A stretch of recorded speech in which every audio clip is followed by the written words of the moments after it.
Sorry. It's like fun to pretend this is natural. Yeah. I just lost my questions. Are we on? We're up. Hold on a second. Oh dear, that's always good news. Is it good to have arms up or down? Oh no, we're just rolling. Well, everyone knows that. We're What do you on? think, guys? Arms up or arms down? Well, let's ask the audience because apparently we're on. Okay. Like, Facebook, let us know. Do you like arms up or arms down? You never quite know whether you know. Well, hi everyone. I'm Janelle Riley. I am the Deputy Awards and Features Editor here at Variety, and I'm here with the busiest man in show business. This year alone, he's been in High Rise, I Saw the Light, and The Night Manager, for which he earned his first, you notice I'm saying first, Emmy nomination for lead actor in a miniseries or movie for playing Jonathan Pine. Thank you. Yes. Thank you. How did you get the news? I got it in a text message, or a number of text messages, in Australia at 1 o'clock in the morning. Oh, that's right, because you're there filming Thor. Because I was filming Right. Thor, and I had, I think I told you, I just got back from Ghostbusters. That's right. Where I've been watching Ghostbusters with Chris Hemsworth and Mark Ruffalo and Taika Waititi, and it was, we had a great time and came back and got some good news. It was great. That's right, because I said that's pretty much the best day ever. It was a great day. Not going to lie. Speaking of, it's Chris Hemsworth's birthday today. It is. It is. In fact, it probably was yesterday, but, or rather, because I'm figuring out that Australia is 17 hours ahead. Right. And so Chris Hemsworth is already at least a day into his new year. But for us, it's his birthday today. Were you able to wish him a happy birthday before you left, or? No, sadly not. Are you getting him anything? I'll get him something when I get back, yeah. Okay. Any hints I as don't to know what? what. If he's watching this now, Chris, turn it off. It's a surprise. Yeah, don't, Chris. We'll figure it out. I want to talk about your competition in this category because this is a crazy category. It is. It's this an amazing like the best category. actors working today. Yeah, they are forces to be reckoned with. And two of your friends. Two of my great friends. It's now I get to see them because we never get to see each other because everybody's working in different places. So it's really nice. Yeah. Was it a little awkward on the Thor set when Idris showed up, or? He's not there yet. Oh. But good. it's immediately, like within 6 hours, Benedict emailed me, and then Idris and I texted each other, and it's just so. I mean, they're old friends now, but they are the most magnificent actors, Yeah. and it's genuinely an honor to be in their company. Please tell me Benedict's email is like Moriarty sucks at AOL. What is this email actually? Yes, please let everyone know. Yeah. I'm sure he really wants the world to. So you know what my theory is about this race? Whoever wins gets to be James Bond. That seems like an excellent Don't theory. you think that's fair? Yeah, I do. Yeah. Bryan Cranston, 007. I would absolutely see that. Yeah, I could too. So you're nominated for The Night Manager, which is, of course, amazing, based on I never say it as nicely as you, but the John Le Carre That's right. That's novel. his name. I've been John Le Carre. practicing. Yeah. Were you familiar with it when you were approached about this project? I wasn't. I mean, I knew of his books, but I didn't know that specific one. I read this script for the first episode, and it was it was structured slightly differently, where you met Jonathan Pine in Switzerland, and then it immediately smash cut back to the Arab Spring riots. But he was just the most compelling character, immaculate, well turned out, and hidden, and that thing of the exploration between the public face and the private interior, as someone who's of service, someone who's naturally deferential and polite and charming, but that's all a professional facade behind which is this huge anger. It was so compelling. And it's a 6-part miniseries. I think AMC is actually running the whole show. They're doing a marathon on Saturday. Yeah. But with one director, Suzanne Bier. Yep. And so in many ways, it's like a long movie. I mean, it looks like a movie. You had like great production value on this thing. And it felt like it, to be honest. It felt like, I mean, bearing on budgets, a film can be 7 weeks or it can be 16 weeks, and of shooting time, and this was 15 weeks, and I was in every day, every scene, and it was scheduled like a film. So, on a Monday we might be doing in the morning an scene from episode 1, and then in the afternoon episode 6. The next day episode 5. That's just how the thing was structured. So it felt very much like one piece with its own integrity. And strangely enough, most people that I've bumped into who've seen it have binged it. Yes. They sort of come up and say, we did it in a day, we did it in 2 days, or, you know, we couldn't stop. We started it, you know, and which is really thrilling because it means people are sort of compelled to keep watching. So invested in it too. Yeah, it's cool. But at the same time, aren't you like, hey, I spent a year making this. You could at least spread it out a couple weeks. Yeah, I know. It's weird that. It's always so weird that, though, you know, when you spend so much time over something and the whole thing is compressed so that when you watch it, it's such a short moment of the audience's life. But that's the way of it, right? That's art. That's making stuff. And did you know Hugh Laurie before going in? Oh, I should say fellow Emmy nominee Hugh Laurie, because yes, indeed. he was nominated, he Olivia Colman's nominated. And Susanna, It's fantastic. It's great. It's so nice. It feels like the whole family is being celebrated. So. Did you know him before making this project? Did I know Hugh? I don't think, we maybe had met once, but we didn't only to know. I mean, to all intents and purposes, we didn't know each other at all.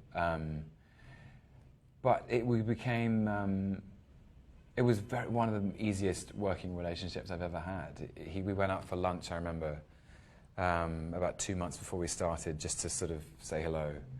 And lunch spread into an afternoon walk. It was cold, it was January, we were in London, and then sort of the afternoon walk spread into coffee and tea, and then we just kept emailing each other, and it was great. I kept, we had all these crazy references. He's an extraordinary man. Well, you know, he's best known out here for more dramatic work like House, but you probably grew up with him on like Jeeves and Wooster and Blackadder. He was like the preeminent comedian. I mean, his generation, him and Stephen Fry and Rowan Atkinson and Rick Mayall, they were like a group of comedians who we worshipped. I worshipped. You know, Blackadder, a bit of Fry and Laurie, and Jeeves and Wooster. I just loved. It took me about, you know, if we were shooting for 15 weeks, it took me until like week 12 to just slide a Blackadder compliment across the table. Really? Like, hey, I loved you in Blackadder, by the way. He doesn't like compliments, though, does he? Or no, he took it. Okay, he good. was in it, yeah. But no, he's a very modest fella, so I didn't want to make it. But yeah, you know, I remember I had my tonsils out when I was 11, and it was, you know, it's a miserable experience for anyone who's done that. And I went to cheer myself up after the operation. I went home and watched Blackadder on VHS. And actually had to switch it off because I was laughing so much and it made my throat hurt. Really? Yeah. That's like the highest compliment. I think so. So we actually talked to Susanna Bier, and she talked about how involved you and Hugh were in the creative process. And she gave me this interesting quote, which was, they both came to set every single day with, at times, very radical suggestions for how to deal with the scenes. Sometimes less radical, but always with suggestions. Do you remember like a radical suggestion you made, whether it got used or not? Gosh. I mean, I was inspired as much by her, actually, because she's very correctly rebellious with the writing.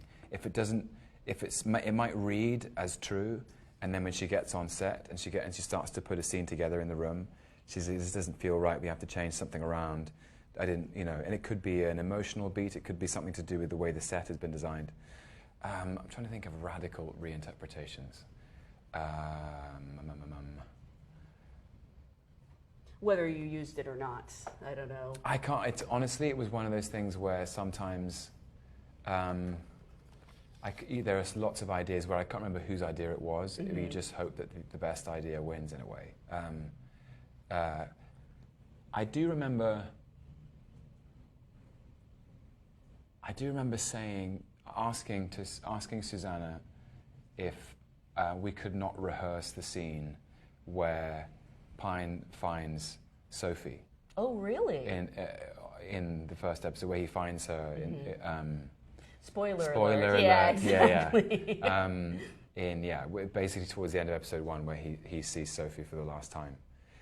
And I remember asking her, they were setting up the shot, and I said, can we not discuss it? Can we not rehearse it? Tell me what the shot is, and if it's all right, I'll just just roll and I'll just come in and we'll go. Wow. And so that was just a one-er.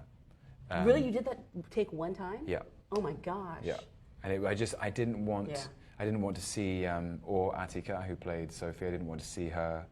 I just wanted to come in and do it. Mm-hmm. And it was really an amazing moment, because it was sort of felt, she was like, okay, I completely understand. Don't premeditate a response, just come in and respond. Wow. You know? So she didn't know what you were going to do? Nope. Wow. I actually have a couple questions from Twitter about Night Manager. Toria Grace wants to know if you and Hugh Laurie becoming friends helped the Pine-Roper chemistry. You have chemistry with everyone in this show. It's kind of hilarious. Yeah, right. Like, there's actually a line where they say, like, everybody loves you. Like, what's the deal? I'd say, honestly, it must have done, I guess. I think he's great. I was inspired so much by his passion about the project, and we had so many points of reference. Oddly, we had so many things we both loved and both talked about and shared, and they were films and books and sport, and so we would talk about that stuff off set. And I think that always helps if, with this, the relationship between Roper and Pine is very strange, because they clearly are drawn to each other. And that's what I think makes it compelling, is that they are pitched, the audience know they're pitched as mortal enemies. And yet they seem to find so many points of commonality, and they share a sense of humor, and they admire each other, and they're sort of drawn to each other in a way. And whether that's a slightly refracted father-son thing that's going on, that Pine doesn't have a father and Roper feels he doesn't have a successor to his business, even though he has a son. Anyway, I'm sure it played into it. Yeah. So you and Hugh, you like the same books, movies? Yeah. Does he like Michael Mann's Heat? He does. Yeah. I'm totally behind on the train. Actually, the film we talked about that we both love is Tony Scott's Crimson Tide. Oh, it's a great movie. Yeah, it's great. You know what else is good? Yeah. Crimson Peak. Thank you very much. Heard of that one? I have heard of that one, yeah. The two movies are very different. Yeah, exactly. As my mom found out, unfortunately. Yeah. We talked about that. We talked about Casablanca. His love for Casablanca is pure. Yeah. And listening to him talk about it is great. And then there was a book about the brain, which he was reading, about how the brain works, and basically we have no idea about the sophistications of our own brain, and you get him started on that stuff, and it's like listening to a TED talk. It's cool. We have a question that I love from Danielle. Said you've said that music is great inspiration for your characters. What is Jonathan Pine's song? Okay, that's a really good question. I listened to lots of soundtracks. I find music just because everyone on set has a necessarily practical energy. They are lighting, or they are fixing the physical environment, or they're pulling focus, or they have something practical to do. And an actor has an emotional thing to do, which is literally living in a different space. And so and it helps me to put myself into that. Music is such an evocative form of expression, and it takes you immediately to that place in your mind. And so as Pine, I would listen to a lot of soundtracks. I found myself listening to, there's a track from Black Hawk Down called Ashes to Ashes, which has it almost has a sort of Middle Eastern vocalist. Mm-hmm. It's there's a deep, dark bass which suggests the underbelly of terror, but it also has this very romantic quality to it, and I felt like that was just very Pine. And also the score to Bourne Ultimatum is terrific. Yeah. Really? Yeah. Really, really great. There's something percussive and propulsive about that music, specifically the score to the Waterloo section, because quite often as an actor, my job was to be on my own in a hugely high-stakes situation, but with nothing to respond to, whether it's breaking into Roper's office or looking at the arms papers or driving into the facility for the first time. A lot of it was just me, doing that stuff on my own and then trying to create an internal engine to feel danger. Music is very helpful, and if you listen to Waterloo on the Bourne Ultimatum soundtrack, you will feel it. So there you go. What about, is it the same when you're doing something like High Rise and like your character is going insane? Do you listen Definitely. to... Yeah. Ben Wheatley had a track he played for me, Tangerine Dream. I can't remember what the track was called. I think it was Phaedra. Anyway, it sounds like a man losing his mind. Oh, that's so perfect. Yeah. For some reason, a lot of people are asking this question, I guess because it's timely. If Pine were in the Olympics, what would be his sport? Oh, gosh. I don't know that he's quite fit enough to be in the Olympics. Pine? Yeah. He's in pretty good shape. I mean, he's just, I don't know. Maybe he'd be a middle distance runner or something. I don't know. What would your sport be? The same. Really? That's probably what I'm thinking, yeah. 800 meters. I got this question from my friend Bree. I didn't actually realize it was her. You've chosen a wide variety of roles and projects the past few years and have gotten to show off some impressive physical skills, singing, guitar playing, various fighting styles, shooting, raptor impressions. What's the skill you're aching to develop or play for a role? Gosh. I don't know. I really don't know, but that's such a good question. It is. I do feel like that's the unspoken great privilege of actors, is that they get to learn all this cool stuff with the excuse that it's for work. Right. I can ride a horse, and I can. I learn how to sword fight and. But see, I just figured they taught that at prep school. Sword fighting and horse riding in England. No, they don't. And various sort of different forms of dance. I'm trying to think of something that would be cool. Playing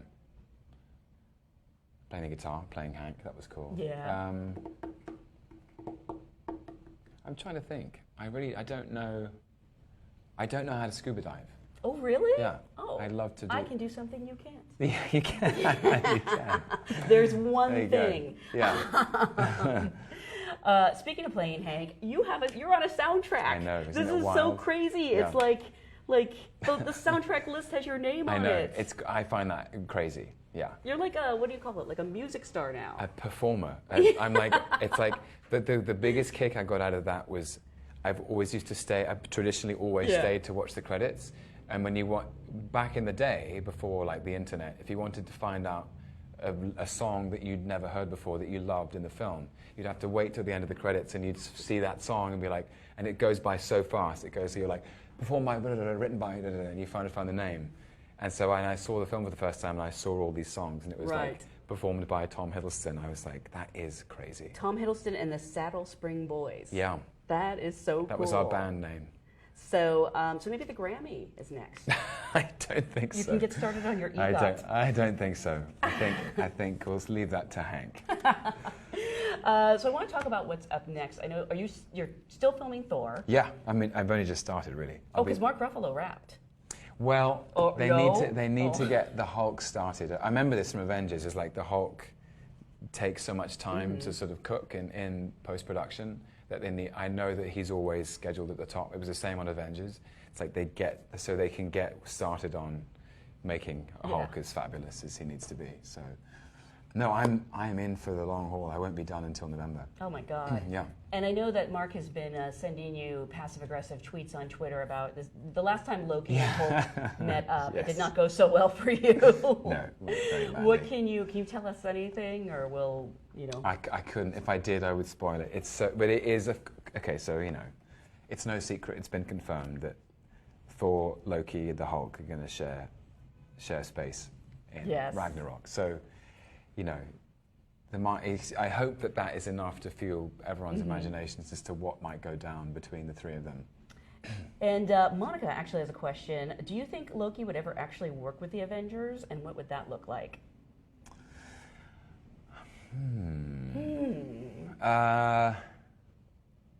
I mean, you'd have to have quite a lengthy locker room discussion beforehand. I think at least sort of like can we just have a quick Yeah. brainstorm about what happened in New York a couple of years ago? Right. Just to make sure we're all clear and there's no grudges being held by anyone. I don't know. I don't know if the Avengers would trust him. Yeah. Yeah. Well, I love in Thor 2, like there's a couple times where Loki says to, I just blanked on his name, Thor. You're like, you still don't trust me? And I'm like, I'm kind of on Thor's side. Yeah. Yeah. Yeah. He's not. Well, he's just proved himself completely unworthy of anyone's trust. You never know. You never know. I mean, I don't know what's coming. The Marvel universe is ever expanding. Mm-hmm. I genuinely don't know this, but maybe there's a world where there's some impossibly evil, terrifying force that makes people team up. I don't know. We'll see. I heard a rumor, but again, I never believe things I read on the internet. You shot a cameo for Age of Ultron? I did. That ended up not getting cut? Yeah, I did. Yeah. Or ended up not getting into the film? Yeah, What's that's that? true. It was a dream sequence with. It was part of Thor's nightmare. There's a bit where, how does it work? I think somewhere in that film,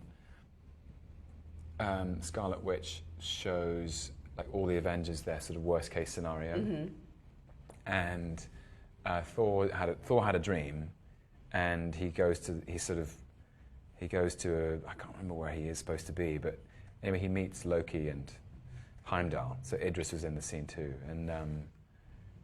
and it's sort of terrifying for him. Yeah. It was a day-long shoot for me. Loved seeing Joss again and Chris and Idris. And then I think as they were testing the film, the initial audiences were like, "Oh, Loki's controlling Ultron," and Kevin Feige and all the guys at Marvel were like, "No, he's not." And so they just thought it was confusing. Yeah. So they were like, "We have to get rid of it." So speaking of Loki, you are on Instagram now. Yes, look, there he is. Yes, your first and only Instagram. That's it. Yet. Who convinced you to join this thing? Actually, I just thought of joining a while ago, and then I was thinking, what could be the first picture? And I thought it should be a picture of the Lokester. Well, is that his nick? Do you have other nicknames for him? The Lokester. The Lokester. The Lokinator. Yeah, the Lokinator. The Lokester is one that comes up frequently on set. Really? People really call him that? Yeah. Well, what about Snapchat? You're not on that one yet, are you? I'm not on Snapchat. Are you familiar with it? Because I'm just gonna here. Let me read your face. Okay. Wait. So. Oh, stop. Hang on. Okay. It reads your face, and then look. You can be a dog. Open your mouth. Oh my God. I'll send you that one. That is amazing. And Is this the face swap thing? no. Do you want a face swap? No. Yeah, no, I was going to say, it's really unattractive. I'll show you what it looks like, but we won't let anybody else see. Oh, this is the beautiful one. You can be a pineapple. I love that. Hey, that's I've a got good one. Let's keep that one. That is hilarious. I'll let you decide whether or not you Okay. want to post these. Yeah, I love that. I'm just making everyone at home jealous. These that's are just terrifying. disturbing. What? That's terrifying. These are all terrifying. Okay, here's the face swap. I don't know if it'll read us or not. Okay. Oh dear. Wow. Okay, I will take this and we'll let someone approve that. Wow, that was really scary. We went to that was like Crimson Peak again. Yeah, that was whatever supposed to be again, fun, and it Yeah. was really unpleasant. I'm sorry about that. That went much better Yeah. in my head.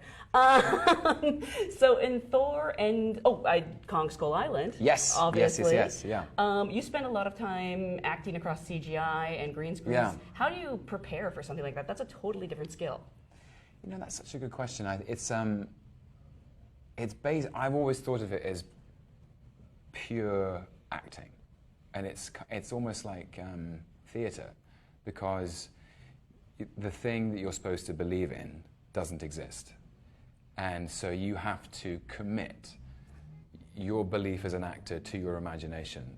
Otherwise, the audience won't believe it. That's my theory, is that if you as an actor don't truly kind of believe in the fiction of what you're supposed to be seeing, when it cuts to the reverse, be it, frankly, Hulk or Iron Man or the Chitauri or King Kong, then it sort of won't marry. And I've always found that a really interesting challenge is sort of trying to summon that within yourself, to just say, for this moment, for the 20 seconds of this shot, I'm going to fully commit to the idea of Kong. And the first time it must feel kind of silly. Yeah, oh my God. Okay. Yeah, it feels silly for the 100th time. You always feel silly. You're forever feeling silly. Was Kong a tennis ball that you had to... Kong was all sorts of things. He was sometimes like, a piece of tape, or a tennis ball, or sometimes he was a tree in the distance. Yeah. But that's going to be what I love about, like, when I eventually see that film, I will finally meet Right, Kong, it'll be a whole thing. You don't know what movie you made. Yeah. Because you haven't seen Kong. No, I haven't. I love the director of this movie, too. It's great. And I love this whole cast. What is sort of different about this version of Kong, if it is? Well, I think, he's already spoken about how this Kong is actually just larger, physically bigger than people have been used to. And it's a completely different context. It's there is no kind of broke actress who's down on her luck, who's hired by a movie producer to go and create this film. There is no movie producer. It's all set in the 70s, and it's about myth. It's about a group of explorers who go to this island for other reasons, and what they find there is completely life-altering, and I think I hope you can sort of see that from the trailer as well, is that the way we shot it. Jordan was adamant about this, was that we should go to the ends of the earth where nature is at its most beautiful and terrifying, and so we went to Hawaii and the rainforests of Australia. There are rainforests down there, and the swamps and rivers, or mountainous lakes of Vietnam. And I think there are shots of the planet in this film that people will be like, where is that? Yeah. And that's exciting. I think audiences can feel that now. They can feel when something's tangible and that you've really gone, that's us in those places, in extreme physical circumstances, And it was a long shoot, I remember. And I don't know if you were joking or not, but the last time I saw you, you said you hadn't been home in a year. I hadn't. Really? Yeah. I've since been home for a bit. I think I read something about that. Yeah. No, been home. It's funny. It's just being an actor now is about, you have to be easy with traveling. You have to, because all the work, the most interesting work is happening in remote locations often. Very little is shot in LA anymore. Very little shot in New York and in London. Well, there's more in London, I guess. But it's. But Vietnam was amazing. Vietnam. When I saw everybody at San Diego Comic Con, we were all reminiscing about Vietnam immediately, because it was a sort of experience that is unrepeatable. Yeah. You'd be picked up for work in a car, driven to a unit base where you get in a 4x4. 4x4 would take you off-road to a riverbank. You get off the vehicle into a boat. The boat takes you to another boat, which takes you through a procession of caves to the location. It was unlike anything I've ever done or ever seen. Do you get to do anything touristy when you're in these places, or is there just no time? No, there was one day. Where it was just Sam Jackson and John Goodman, and I went. We went to see these extraordinary caves in and around Hanoi. Well, they're about 2 hours outside Hanoi. Huge, deep caves like you've never even imagined. And I went with Corey Hawkins and Thomas Mann, and we went sort of exploring through these. You can go and see these caves, and there's one cave that's only accessible if you get a zip line across the river, and then you have to swim for a bit, and then you get out and you're inside the cave. And then inside the cave is this sort of this sort of mud thing where you sort of you know, you're all sort of swimming in the mud and it's apparently really good for your skin or whatever. But it was one of those crazy experiences where you're like, this is an adventure. You know? What, didn't you also go to a mall and ride an Angry Bird? Yes, I did. I saw pictures of that on Twitter, like the whole cast rode animals.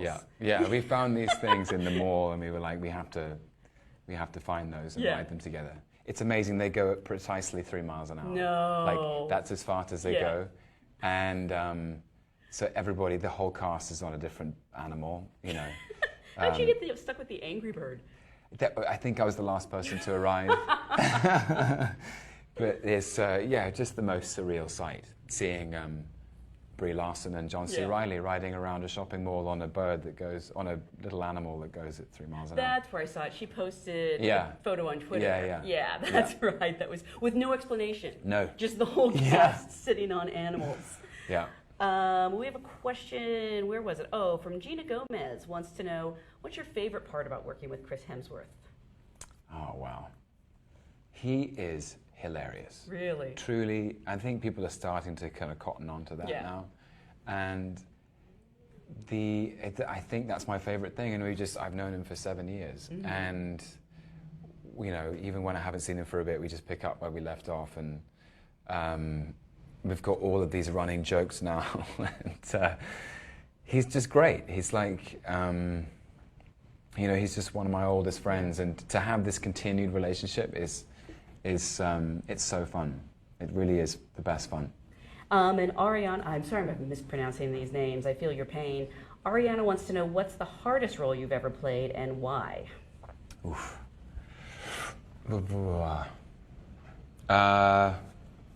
Hank Williams. Really? Yeah, no question. Because you weren't a singer before that, were you? No, I never sang in all my life.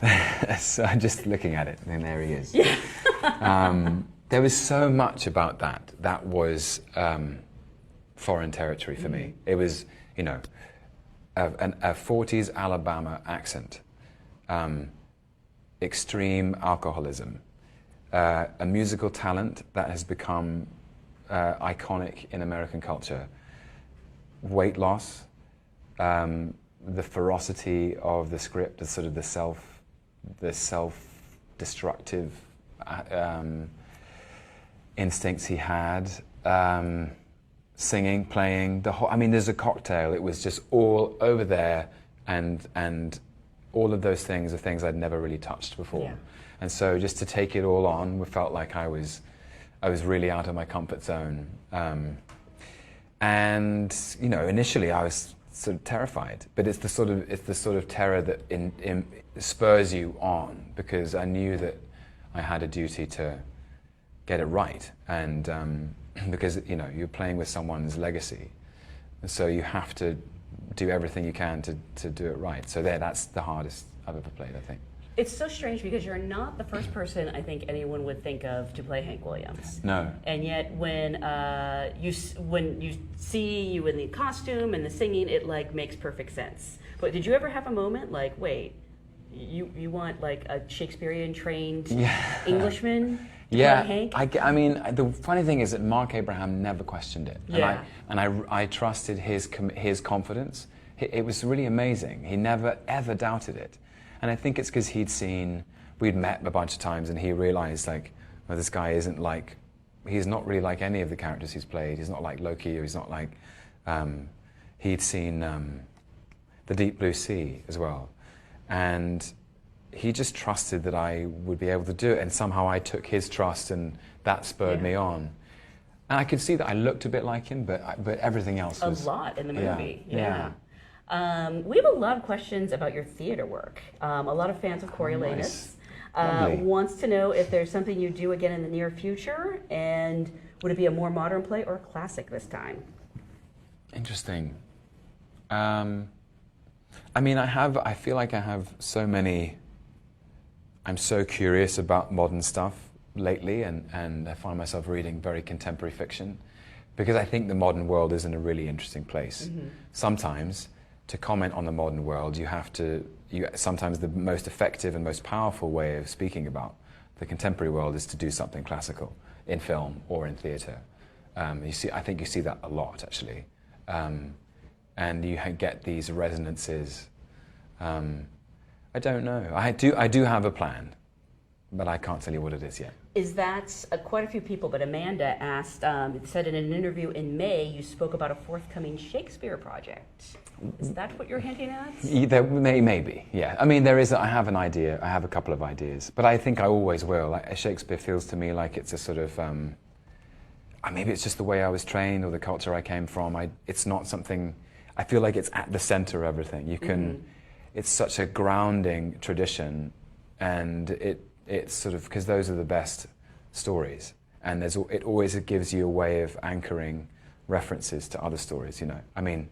Loki is I've said this a million times, but Ken Branagh and I made him out of Shakespearean material, even though, and I think probably if we didn't have that tradition, I would have come to that character in a different way, and or another actor would have come to it in a different way. I don't know.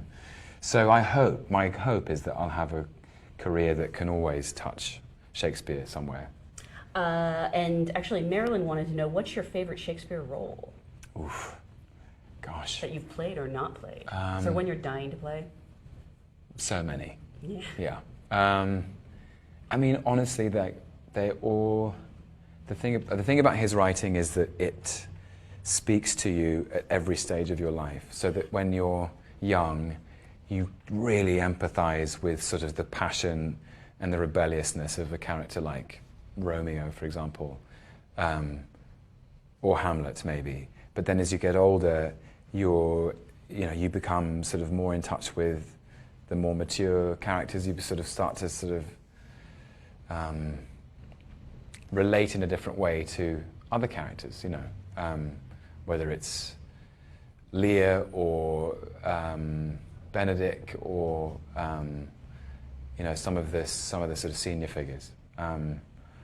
I'm not really pinning my colours to the mast, am I? Yeah. Well, can you not wait to get old and play Lear? That's like something to look forward to. Yeah, that's a great dream. Yeah. I mean, I hope, you just hope that you live long enough to get the chance. But yeah, that is one of my favourite plays, I think. Mm-hmm. I think even as a student, I could see the power and wisdom in it. But like the other day, when I was watching Listen to Me, Marlon, the fantastic documentary about Marlon Brando, he quotes Shakespeare all the way through. Yeah, and it's used to sort of illuminate different parts of his life, and hearing him speak it as well, he had such a resonant voice. Shakespeare will always be there, I hope. The reason I have this here is because I just wonder how weird it is to have yourself as an action figure. It's do you so think cool. That looks like you? No, I don't. And if I showed this to my mum, she'd be like... She hasn't seen it? So, no, she has, yeah. She always thinks she's always just finds the hair a bit extreme. Well, that was... you look very angry there, actually. He's a hugely angry man. Well, I don't blame him. His God. brother is like a pain. Yeah. His brother's a pain. Yeah. He doesn't belong anywhere. He's like hates his father or his adoptive father or something. I have a brother who can do no wrong. And so this is why he's so angry. It says on the back of the thing, believing he has lived his entire life in the shadow of his brother, Loki will stop at nothing until Thor is defeated. His plans of conquest stretch from Earth to Asgard and beyond, anywhere he can do harm to the people Thor has sworn to protect. I mean, I could have done with that when I first played the part. Thank you.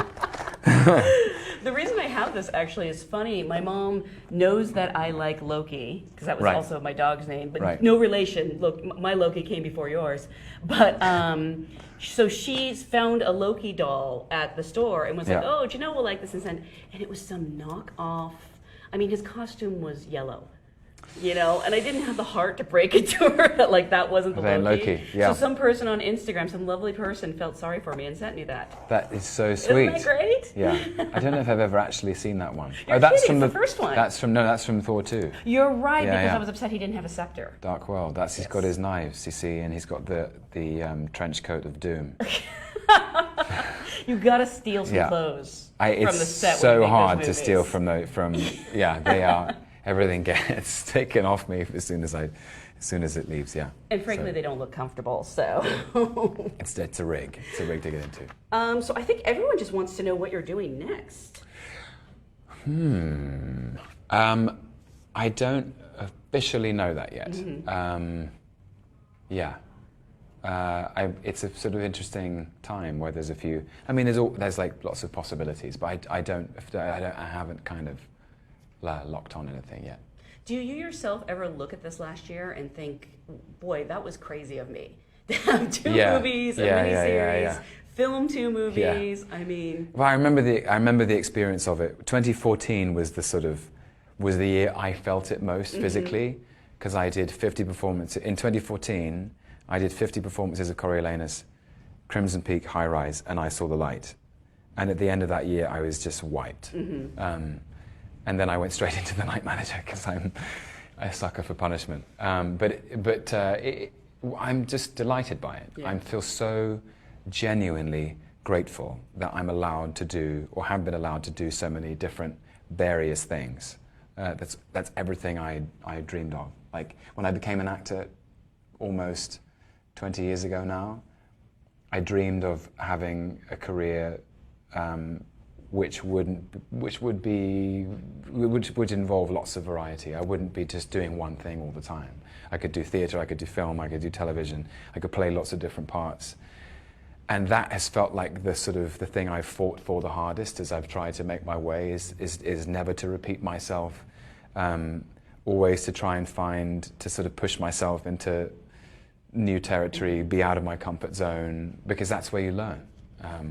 And those are the actors I've always respected, the people who've always done that. So that's probably what I'm trying to do next, is find what's unexpected. and we've had this discussion before that you have very intelligent fans, and they seem to they're be really mostly smart. Respectful. At least the ones who I get CC'd Okay, good. have been very nice to me. Yeah.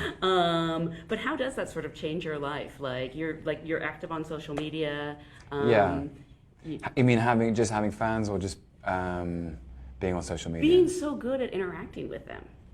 Well, I mean, the ones, it felt quite slow, I guess. So it's felt quite, nothing about my life has been instant, or nothing about my professional life anyway.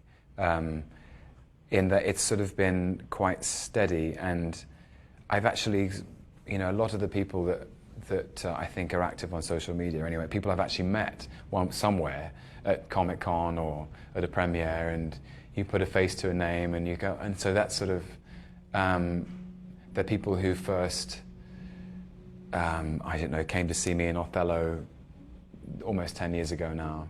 It's been 10 years? Yeah. Well, 2007, so it's 9 years. Yeah. Crazy. Or they saw a Joanna Hogg film. So that's nice, it feels like people have been around for a while, and are on for the ride, I guess. So you ready to take this quiz? Yes. We have a quiz that will tell you which Marvel villain you are. Can't wait. Yes. If I get this wrong, there'll be hell to pay. I know, exactly. What are you going to do if you turn out to be like... I mean, Ultron or something. Yeah, that would be devastating. Or, I just need to... Those are the only two I know. What are the other villains? Red Skull. So every villain needs a hideout. Where's yours? Among the cosmos, never in one spot for long, nowhere and anywhere, a castle, or New York City? I love that you're putting so much thought into this. You really don't want to get this wrong, do you?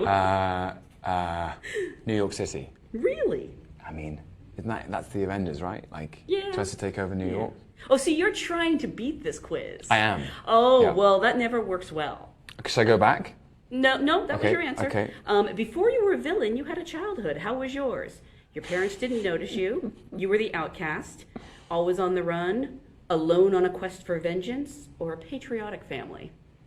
Always the outcast. Really? I love when really successful people say oh no, I was a nerd at school. Oh no, I'm answering questions as Loki. That's cheating. Okay, we have to go back to the top.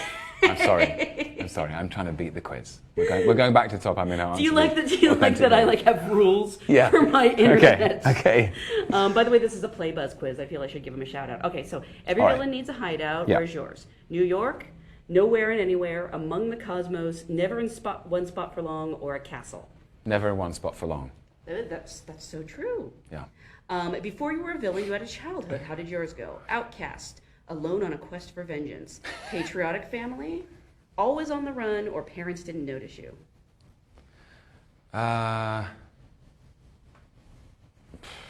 Patriotic family, I guess. A good villain is an educated villain. How did you fare in school?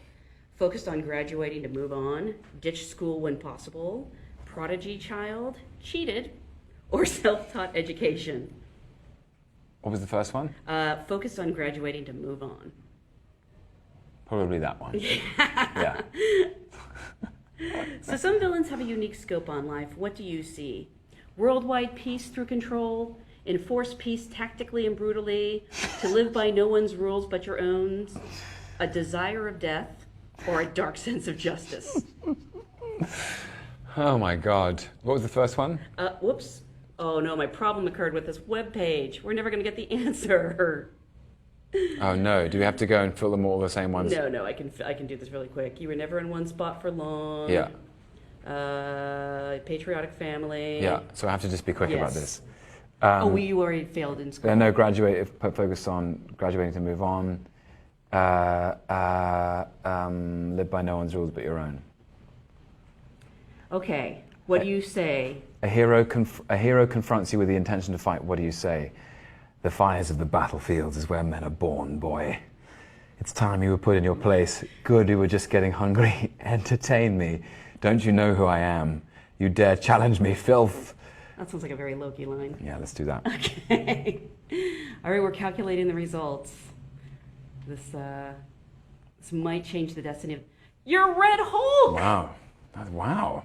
What does that even mean? I'm going to read You this don't out. know Red Hulk? I know who Red Hulk is, but let's read it out for those who don't. Born into a strict and military-like lifestyle, you gained a no-nonsense outlook at life and aimed to achieve a high status in your career. In school, you were a fit and athletic student and became top of your class.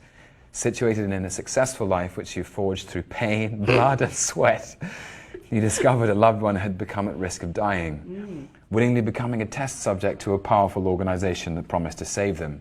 In exchange, you are transformed into a powerful and colossal brute. This is my life story. With your newfound strength and mighty power, you employ your skills tactically against anyone brave enough to step up against the Red Hulk. Are you going to let Mark know that you're Red Hulk? I will just affectionately become even more brotherly than we already are. The Green Hulk and the Red Hulk. I didn't even know there was a Red Hulk. I knew there was. He may even be the same Hulk. Yeah. Oh, really? I think. Okay, so maybe you won't tell Mark. You're stepping on his territory. Okay. No. There is only one Hulk. It's the rougher Hulk. Yeah. And just finally, you're headed back to Australia to do some more shooting. Yeah. Will you be able to make it out here for the Emmys? I hope so. Ooh. We're trying to figure it out. Yeah. But yeah, fingers crossed. Touching wood. Well, good luck. Thank you very much. There's a lot of us rooting for you. Thank you. Thank you so much for stopping by and for being such a good sport with all my props. It's good. It's good to bring them. Thanks, Janelle. Thank you, everyone. Thanks, everyone. Bye.